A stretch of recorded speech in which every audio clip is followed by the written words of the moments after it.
You know the song from Mary Poppins? A Spoonful of Sugar? Oh, yeah, like an absolute classic. Right. Well, what if I told you that that catchy Disney tune is actually a direct tribute to an immigrant scientist? Wait, really? Yeah, a scientist who basically teamed up with the Soviet Union at the height of the Cold War to stop a global plague. Okay, that sounds like totally wild. It's an incredible story.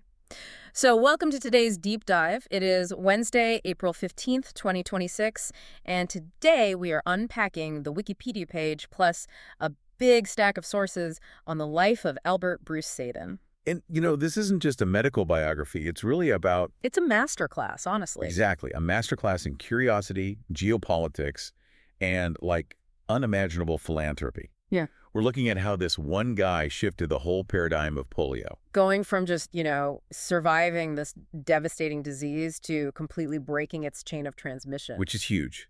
Because to really understand what Sabin accomplished, you have to put yourself in the mindset of the mid-20th century. Right. Polio wasn't just a disease. It was an omnipresent existential terror for people. Every summer. Every single summer, without fail, the virus would just surge. Municipal swimming pools would be drained. Movie theaters would shut down. Parents would literally keep their children indoors out of sheer panic. Because the consequences were terrifying. Yeah. I mean, if you caught it, the best case scenario was a mild fever. The worst case was permanent paralysis. Or ending up in an iron lung. Right, being confined to this massive metal cylinder just to breathe. It was a daily reality that society was just desperate to escape. And to understand how Sabin defeated that pathogen, we really have to look at his own trajectory. Because long before he was a world-renowned virologist, he was Abram Saperstone. Born in 1906, right? Yep, in Białystok, which was part of the Russian Empire then, but is now in Poland. And in 1921, he and his family made this massive journey across the Atlantic on the SS Lapland. Landing in the U.S. Exactly. A teenager arriving in a totally new world. And he fully embraced it. That he became a naturalized U.S. citizen in 1930 and changed his name to Albert Bruce Sabin. And he starts college, but here's the crazy part. He didn't start in virology. No, he didn't. He actually started his university career in a dentistry program. Which is quite the pivot. Okay, let's unpack this. Because switching from dentistry to virology in the 1920s is it's like studying the front door of a house, but suddenly deciding you need to understand the structural engineering of the entire neighborhood. That is a perfect analogy. Because he didn't just casually switch majors. He completely immersed himself in the entire human ecosystem. Getting his medical degree from NYU in 1931. Right, but he trains in internal medicine, pathology, and surgery. All at Bellevue. Yes. And that holistic training, that's the bedrock of everything he later achieved. You have to remember, in the 1930s, a lot of researchers were hyper-focused on the virus itself in, a strict lab setting. Just looking at it in a petri dish. Treating it as this isolated variable. But Sabin's background trained him to look at the human body as an interconnected machine. He knew it didn't exist in a vacuum. Exactly. He understood a virus has an entry point, an incubation environment, and a specific pathway through the host. And because he had that ability to look at the whole house, he was perfectly positioned to spot patterns that other, more specialized researchers were just missing entirely. Which brings us to the big rivalry. Oh, yeah. The most famous rivalry in medical history, Sabin versus Jonas Salk. Because when most people hear polio vaccine, they immediately picture Salk. Right. So by 1951, scientists knew polio had 3 main serotypes, types 1, 2, and 3. And Salk comes out with his vaccine in 1955. The inactivated poliovirus vaccine, or IPV. It was a dead vaccine given by injection. And it was an undeniable triumph. Salk used formaldehyde to kill the virus. When you inject it, it trains the immune system in the bloodstream to recognize the virus. Effectively stopping it from crossing into the central nervous system. Exactly. It stopped the severe complications. It stopped the paralysis. Oh, wait, hold on. I'm sure you listening right now might be wondering this too. If Salk's vaccine was already out in 1955 and it worked, why did we even need Sabin's? It's a great question. Why reinvent the wheel if Salk already solved the paralysis problem? Because Salk's approach had a really critical blind spot. And this goes back to Sabin's ability to see the whole picture. Sabin had conducted autopsies on polio victims, right? Yeah. And he definitively proved that the poliovirus didn't start in the nervous system or the bloodstream. Where did it start? It entered through the mouth and multiplied in the intestines first, long before it ever moved to the spinal cord or the brain. Oh, wow. Okay, it sounds like Salk put a bouncer at the brain's door to stop the virus, but Sabin figured out how to put a bouncer at the club's main entrance, the intestines, keeping it out of the bloodstream entirely. That is exactly what happened, because Salk's vaccine only armed the bloodstream, right? A vaccinated person wouldn't get paralyzed. But the live virus could still enter their mouth, happily multiply in their intestinal tract, and then be shed back into the community. Through their waste. Yes. A vaccinated person could be a silent carrier.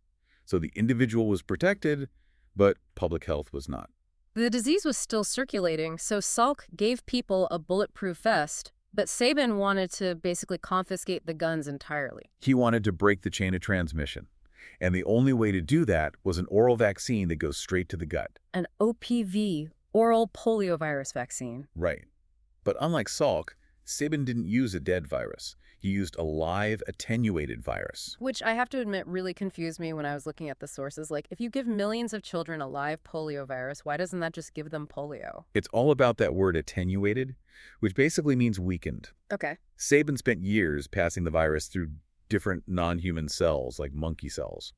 And by forcing it to adapt to these foreign cells over and over, generation after generation, it lost its ability to attack human motor neurons. It forgot how to paralyze. Hmm. It's like taking a wild wolf and breeding it over generations until it's like a golden retriever. Yes. It's technically the same species, but it doesn't have the teeth to hurt you anymore. And that golden retriever virus is what went into the oral vaccine. Yeah. So a child swallows it, it goes to the intestines, starts to multiply. And the gut's immune system fights it off. Right, easily, building lasting, localized immunity.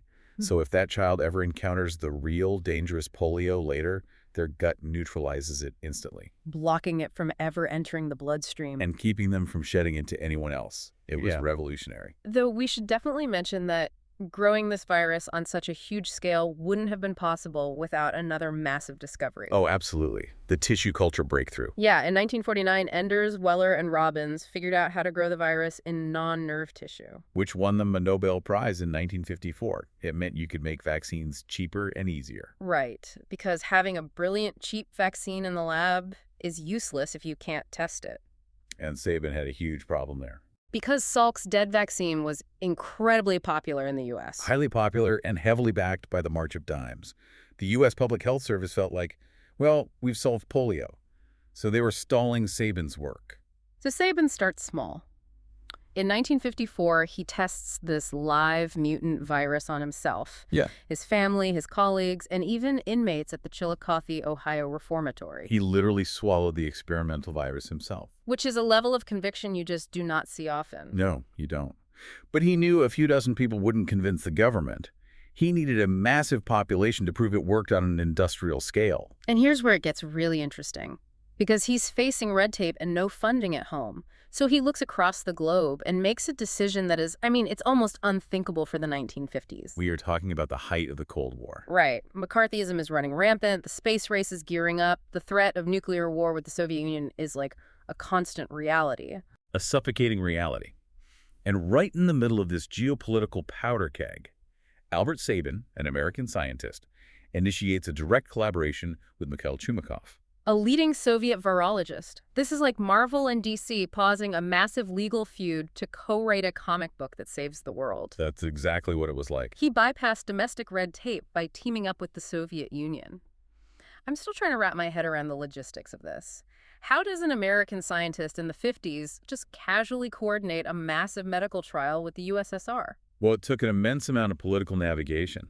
But the shared motivation was just desperation. Because the Soviet Union was having massive epidemics. Crippling polio epidemics. They needed a cheap, easy solution that didn't require millions of sterile syringes. Right, injection logistics are a nightmare. Exactly. So Chumakov saw the potential in Sabin's oral vaccine and got the backing of the Soviet Health Ministry. And between 1955 and 1961, they tested this vaccine on at least 100 million people. Across the USSR, Eastern Europe, Singapore, Mexico. 100 million people. The sheer scale is staggering. And because of the centralized Soviet health system, they could mobilize resources and give it to an entire generation of kids almost simultaneously, Creating a mountain of irrefutable data. proving it was safe and extraordinarily effective. It stopped their epidemics dead in their tracks. The USSR even started exporting millions of doses to Japan during an outbreak there. Think about that. You had the Soviet Union exporting an American scientist's vaccine to save lives in Japan. The geopolitical irony is just incredible. It really is. And this massive success overseas essentially forced the hand of the U.S. authorities. They couldn't ignore it anymore. So in April 1960, they finally allow a large-scale trial in Sabin's home base, Cincinnati, Ohio. 180,000 school children received the oral vaccine, and it essentially eradicated polio in Cincinnati in a matter of months. Leading to the vaccine's U.S. licensing, starting in 1961. Right, and by 1964, they combine all three strains into a single trivalent vaccine. It completely takes over in the U.S. for the next 3 decades. But let's talk about the delivery method. Because it was an oral vaccine, so it was a liquid. Yes, a liquid suspended in a solution. But the sources specifically point out that this liquid had a really harsh, bitter, and salty taste. Oh, it was awful. And if you've ever tried to force bitter medicine down a toddler's throat, you know you can't do that to millions of kids without causing a riot. Absolutely not. So they Yeah. needed an administrative workaround, And what do? They drop the liquid directly onto a standard sugar cube. which was genius from a public health standpoint. Yeah. You didn't need doctors or sanitized clinics. Volunteers could literally stand in a school gymnasium and hand a kid a piece of candy. And one of the parents who saw this happen was a lyricist named Robert B. Sherman. Oh, yes. His kids got the vaccine on a sugar cube, and he went to work and wrote "A spoonful of sugar helps the medicine go down" for the 1964 Disney film Mary Poppins. It's so wild to think about. It is entirely wild. One of the most famous songs in cinema history is fundamentally about the logistics of mass distributing an attenuated polio virus. It really just shows how deeply Sabin's work penetrated daily life. But, this whole thing, the sugar cubes, the Soviet collaboration, it speaks to a much deeper philosophy of his. Right. Sabin viewed disease as the common enemy of all humankind. He firmly believed that scientific knowledge belonged to humanity, independent of political borders. And he proved it again in 1967. He took a fact-finding trip to Cuba to build scientific bridges. Just a few years after the Cuban Missile Crisis. When the U.S. had zero diplomatic ties with Cuba. But to Sabin, a virus doesn't check a passport. Exactly. And that belief system extended into how he handled the economics of his discovery, too. Which might be the most shocking part of this entire deep dive for anyone listening today. Truly. So what does this all mean for us today? Imagine inventing something that changes the world and just giving away the patent. Could you imagine a modern tech or pharma CEO doing that today? I mean, it's almost unimaginable. Salk didn't patent his vaccine either, though the legal circumstances were a bit complex.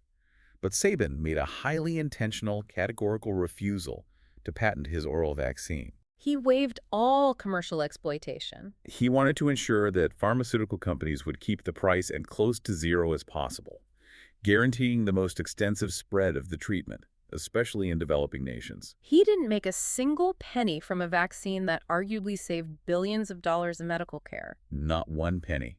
He lived out his days on a standard academic professor's salary. Working at the Medical University of South Carolina, and later serving as the president of the Weizmann Institute of Science in Israel. Because he understood that a medical innovation is only as effective as its accessibility. The best vaccine in the world is useless if people are priced out of it. Precisely.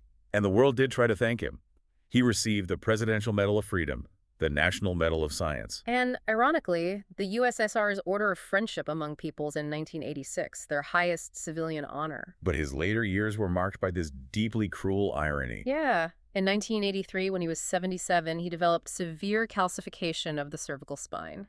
Which essentially means the bones and tissues in his neck began to abnormally thicken and harden. Which sounds incredibly painful. It was excruciating. Right. It compressed his spinal cord and nerves, causing constant pain and, devastatingly, paralysis. Which is just, after dedicating your life to saving children from paralysis, to be struck down by it in your late 70s, you would completely forgive him if he just retreated into anger? Or just surrendered to the unfairness of it all. Yeah. But he didn't. No, he goes on television and announces that this agony actually gave him a new purpose. He decided to spend his remaining days researching and advocating for the alleviation of severe pain in others.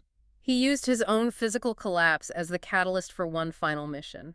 The empathy is just astounding. It really is. He was eventually treated surgically at Johns Hopkins at the age of 86, which gave him some function back. But he passed away a year later in 1993 from heart failure. And he's buried at Arlington National Cemetery. And his legacy continues today with the Sabin Vaccine Institute, promoting global vaccine equity. When you zoom out and look at the sheer scope of this one life, it is staggering. I mean, we're talking about an immigrant who arrived on a boat, shifted from teeth to the human ecosystem, and tracked a killer virus to the gut. A man who swallowed his own experimental mutant virus. Bypassed the U.S. government to team up with our biggest nuclear rival. And willingly forfeited billions of dollars. All so that you, listening right now, can live in a reality where polio is a chapter in a history textbook and not a threat lurking at the local swimming pool. Sabin achieved total victory over an ancient fear. But, that victory leaves us with a fascinating kind of paradoxical modern problem. Oh, how so? Well, his oral vaccine was so incredibly effective at breaking the chain of transmission that it entirely erased the cultural memory of what polio actually did. We don't see the iron lungs anymore. Right. Because the visible terror is gone, society has slowly forgotten to be afraid of the disease. Which creates a vacuum where vaccine hesitancy can thrive. Exactly. It's the ultimate success penalty. When a public health intervention works flawlessly, nothing happens. The absence of disease is invisible. Wow. So as we look at his legacy, it forces us to grapple with human nature. Does the absolute eradication of a threat inevitably breed the exact complacency that threatens to bring it back? It's a heavy thought. And Sabin proved that freely sharing intellectual property and collaborating with geopolitical rivals was the fastest way to eradicate a global threat. Right. So as we face the modern global crises of today, from new pandemics to environmental collapse, we really have to ask ourselves, are our current systems of patents and borders protecting us? Or are they the very things holding back our next vaccine? Wow. Next time you drop a sugar cube in your coffee or hear that Disney song, take a second to remember Abram Saperstein. And ask yourself, how long does a society's memory really last once the monster is dead? Thanks for joining us on this deep dive.